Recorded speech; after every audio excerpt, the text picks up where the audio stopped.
3 realistic trades the Seattle Mariners can make this offseason? Let's talk about it.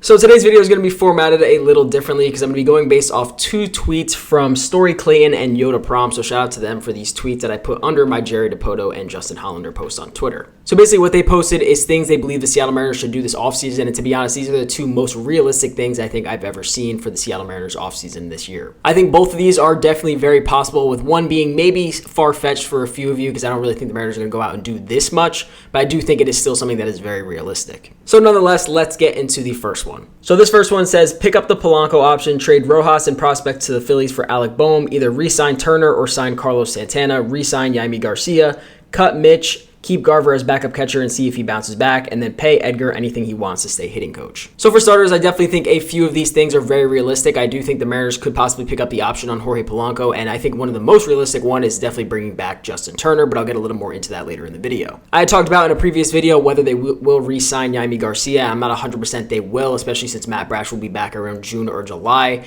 So it really depends on what value they see in bringing him back, especially with his injury that he had that finished him off last year. As you guys know, based on one of my last videos, I definitely think keeping Mitch Garver as backup catcher is something the Mariners should do because I do believe he will bounce back in 2025. While cutting the other Mitch is definitely something I could see them doing. I just don't know if they're willing to eat that much money, so maybe they can just throw him in with a trade and, maybe agree to pay half his salary. Who knows? That's going to be a very tough situation moving forward. But the biggest thing here is trading Josh Rojas and prospects over to the Phillies for Alec Bohm. Now, I definitely don't think it will be cheap to go out and trade for somebody like Alec Bohm, but I definitely don't think it's something that's impossible, especially with the strength of the Mariners farm system. Alec Bohm had his best year by far this season with a 3.5 WAR. The highest previous to that was the year before with a 1.5 WAR, so he jumped by 2 WAR as a career high. He had a career high in terms of a full season in WRC plus with a 115, where he had 15 home runs and 97 RBIs with an extremely low strikeout rate of 14.2%. He also had a 280 batting average, which is also tied for the highest in his career for a full season. Alec Bohm is also in arbitration years, which means this past season he got paid $4 million, and that is estimated to go up this year,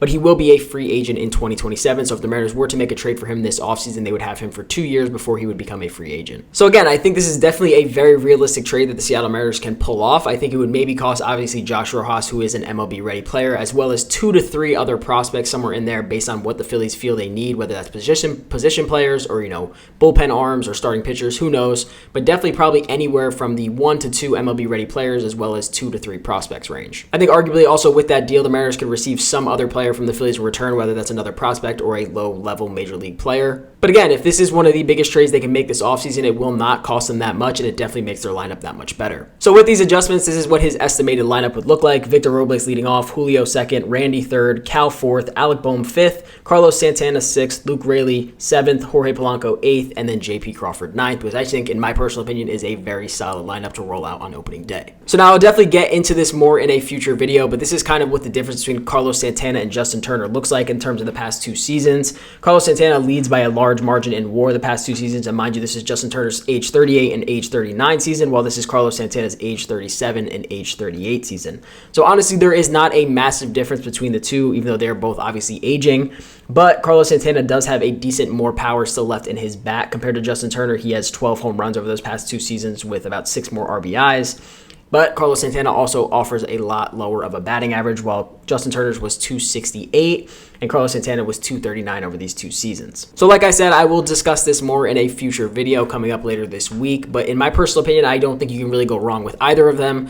In my personal opinion, I also do believe that they should bring back Justin Turner over Carlos Santana, but like I said, I will go over that in a later video. Now moving on to our second one, and like I said, this one may be a little more unrealistic for a few of you, but this one is essentially trading for Josh Naylor, Alec Bohm, and Ryan Helsley, DFA, Mitch Haniger, and Jorge Polanco walks. So by doing this, your lineup would look like Victor Robles, Julio Rodriguez, Josh Naylor, Randy, Cal, Alec Bohm, Raley/Garver, JP, and then Rojas/Demo at second base. And also this makes your bullpen absolutely stacked with Ryan Helsley, Andres Munoz, Matt Brash, and Gregory Santos. And as we know, we already kind of discussed Alec Bohm, which is definitely something very realistic that the Mariners could pull off if they really wanted to. But now let's move into a little bit of Josh Naylor. So this past season, Josh Naylor definitely had one of the best years of his career, especially in terms of power and not so much batting average. He had 31 home runs with 108 RBIs, but a 243 batting average, which is very low for him considering he hit 308 in the year prior, but obviously less power. He had a 118 WRC plus this season, as well as a 2.3 WAR. And also something that would definitely benefit the Seattle Mariners is that he only had a 16.6% K rate, so that is definitely a lot lower compared to MLB average. So if the Seattle Mariners were to go out and trade for Josh Naylor, he would have 1 year in Seattle before he would become a free agent, and he is in another arbitration year. So like I said, he will be a free agent after 2025, but per MLB trade rumors, he is estimated to make $12 million in 2025. And as we know, unfortunately, small market teams like the Guardians do not like to extend these guys. So if anything, they're going to trade him while they can get value for him before he becomes a free agent. So one thing I wanted to compare this to, just to give you guys a better idea of what they would have to give up to get somebody like Josh Naylor. So kind of like the Teo deal. Teo was going to be a free agent after his first year in Seattle anyway. And as we know, they didn't pick up the club option, and now he is a World Series champion. But essentially for Teo, they gave up a reliever in Eric Swanson as well as one prospect. So in my personal opinion, Teo is a much better bat and overall player than Josh Naylor is, but that is not to say Josh Naylor is not also a very good baseball player. Josh Naylor is a little bit younger compared to what Teo was when he came to Seattle, so Josh Naylor, in my opinion, would probably cost